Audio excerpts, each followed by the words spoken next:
ఇంకే నువ్వు ఇప్పుడు మళ్ళీ ప్రవీణ్ అక్కకు ఫోన్ చేసావు అని చెప్పి కాల్ చేసింది నాకు. Okay, that is your wish, చేసావు.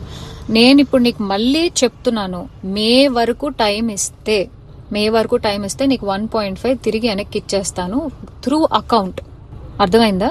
త్రూ అకౌంట్ మే వరకు టైం ఇస్తే నేను నీకు మళ్ళీ వెనక్కి ఇచ్చేస్తాను. ఆ మిగిలిన డబ్బులు అంటావా, నేను లైఫ్లో సెటిల్ అయినప్పుడు నా దగ్గర ఉన్నప్పుడు నేను ఇస్తాను. అది కూడా నేను ఇవ్వను అనట్లేదు. లేదు కుదరదు నాకు ఇదంతా అవ్వదు అంటే పెద్ద మనుషులకి నువ్వే ఫోన్ చేసావు కదా. నా జీవితంలో పెద్ద మనుషులు ప్రవీణ గారు మాత్రమే. సో ఆ ప్రవీణ అక్కకి వేణుస్వామిని పెడతావా లేకపోతే ఇంకెవరినైనా పెట్టుకుంటావా, నేను పిలుస్తాను, నువ్వు పిలుచుకో.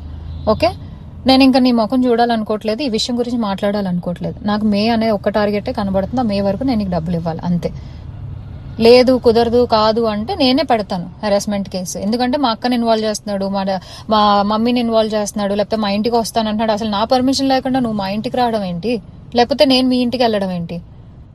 ఇంట్లో ఇన్వాల్వ్ చేసుకోకుండా నువ్వు నేను మాట్లాడాలి, నువ్వు నేను సాల్వ్ చేసుకోవాలి అంటే నా వైపు నుంచి ప్రవీణ్ అక్క వేణుస్వామి మధ్యలో కూర్చుంటారు. మే వరకు నేను ఆ డబ్బులు సెటిల్ చేస్తాను.